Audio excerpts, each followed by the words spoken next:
Alors, on continue. Commence sur le montage. J'ai changé donc, j'ai changé par rapport à la première session. Je suis toujours sur l'ornithoptère, ou je sais pas comment ça se prononce. Un cauchemar pour les dyslexiques, le nom de ce truc. Donc, vous voyez que j'ai bien avancé. J'ai monté au maximum. Et en regardant, en montant, je me suis aperçu de plusieurs choses. Alors, je vous avais montré lors de la dernière vidéo que j'avais entièrement dégrappé les pièces pour les monter ensemble et j'avais pas suffisamment compulsé la notice pour me rendre compte qu'en fait il y avait seulement trois étapes, parce qu'il y a une étape qui est avec l'appareil en position de vol et une étape qui est avec l'appareil en position posée. Et il se trouve que c'est pas les mêmes pièces, puisque en position posée, c'est ce que j'ai choisi de faire, on a une rampe en fait d'accès, etc., etc. Donc je me suis retrouvé, alors, dans un premier temps avec des pièces posées qui n'auraient pas dû être posées. Donc je me suis servi des sans-F pour décoller la pièce que j'avais déjà collée, les deux pièces en fait que j'avais déjà collées, pour les remplacer par les bonnes pièces. Et sur ma lancée, j'ai décidé de faire un peu de scratch. C'est quelque chose qui est très facile à faire. Je vous le montre sur et très agréable. Je vous montre sur un tout petit sujet, c'est d'autant plus facile. Donc le maquillage, je ne sais pas combien il m'a coûté, 10 euros je crois, 11 euros, 10 euros 95. C'est les 5 centimes qui font la différence. Et pour ça, je me suis servi donc d'outils que je vous ai montré au début, c'est-à-dire ces deux mandrins qui sont montés avec deux mèches différentes. Alors, vu l'échelle de ce modèle, c'est des trucs très fins. Donc, il y en a un qui est monté avec quelque chose de... Je n'ai pas les numéros en tête, mais une qui est montée avec une mèche très très fine, l'autre avec une mèche fine. Ça, c'est de la précision. La très très fine servant à marquer en fait un premier trou que l'on élargira avec la mèche un peu plus épaisse.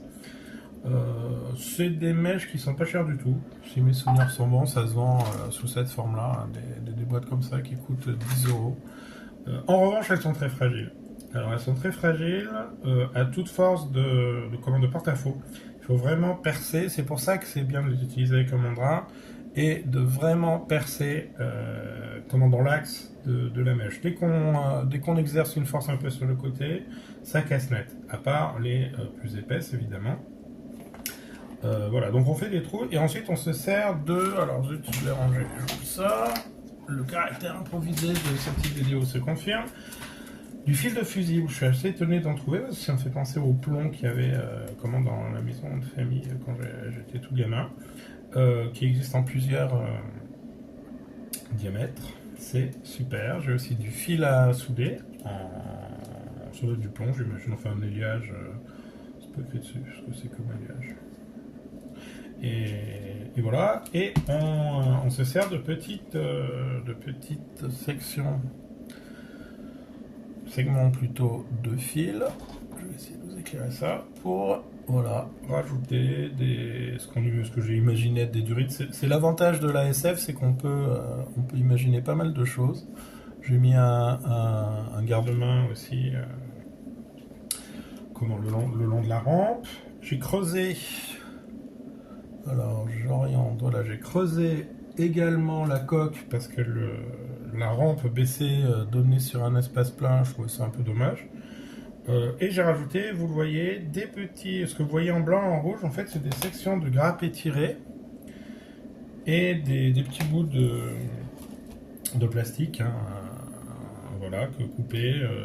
Alors, la documentation manque sur ce conflit terrible entre les Atréides et les Harkonnen, mais donc ça nous permet surtout de faire à peu près ce qu'on veut pour affiner, et surtout en fait c'est quelque chose que j'insiste là-dessus, vous me connaissez, peut-être ça vous gave, vous me le dites un jour, si ça vous gave, c'est l'effet d'échelle en fait, c'est-à-dire qu'en rajoutant des tout petits éléments très très fins, on va renforcer la crédibilité on va pas parler de réalisme hein, pour un engin science-fiction, mais la crédibilité de la machine en fait, du mecha design.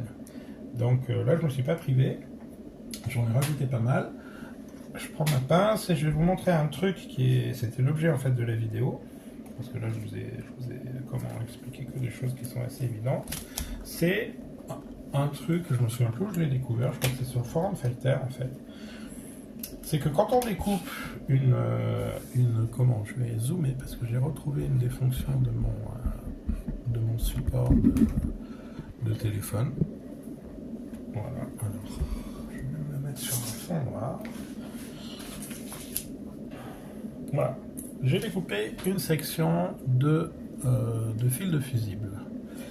Et alors il y a un truc magique, c'est-à-dire qu'en prenant une réglette, on va faire tourner en appuyant doucement, en l'occurrence parce que là c'est du plomb donc ça marche, mais en faisant tourner une réglette en le faisant tourner, pardon, en appuyant avec une réglette dessus, et ben on obtient une section complètement droite. Et à partir de là, on va pouvoir la mettre en forme de façon selon la forme qu'on souhaite obtenir. C'est assez pratique de le faire à plat en fait. Hein. Moi je fais comme ça, je coince avec un doigt. Et alors on voit pas du tout ce que je fais. Mais voilà, je coince avec un doigt. Et je modifie, je peux toucher. On peut faire un tracé par exemple quand on fait des trains d'atterrissage d'avion, des baies ou des trains d'ailleurs. On a souvent des dessins, on peut dessiner sur un fond et puis on pose le fil dessus et puis on le met en forme. Voilà. Et à partir de là, on va pouvoir faire ce que j'ai posé par exemple sous la coque. Là. Et c'est beaucoup plus facile à travailler en partant d'une section bien droite. Ça permet également de faire, je ne sais pas si ça va par là, comment ça peut s'appeler ça, une poignée. Donc déjà, si je me mets dans le plan, ça sera plus facile. Et si je le rentre comme ça, voilà. C'est les poignets, là, pour s'accrocher quand on monte dans cet engin. On part d'une section bien droite, avec la méthode que je vous ai montrée, et on arrive à ça. C'est très chouette. Des autres éléments, tiens, pendant que j'y suis, qui permettent de faire aussi des scratchs sympas, c'est ces petits éléments-là. Ça sort de la boîte à Arabio. Hein. On garde tout, justement, donc les pièces qui vont pas me servir, elles vont aller dans une boîte qui déborde un peu à force, mais qui pourront toujours servir lors de scratch ultérieurs. Et là, en l'occurrence, c'est des petits éléments d'une boîte qui s'appelle Anise. J'ai acheté les fichiers il y a 2-3 ans, sur leur site. Si mes souvenirs sont bons, c'était 2 € pièce. On peut les imprimer à volonté. Et au club, on a des gens qui impriment volontiers. Là, en l'occurrence, c'est Pili qui me les a imprimés. Et j'en ai toute une boîte, plusieurs plaques qui me permettent de détailler les cockpits, etc., etc. Et en l'occurrence, j'en ai mis aussi sur cet appareil. Voilà. Donc, une fois que j'ai fait ça, je vais le peindre entièrement en noir, hein, un après noir. Et puis je pourrais commencer la peinture. Je ferai peut-être une vidéo là-dessus. A plus!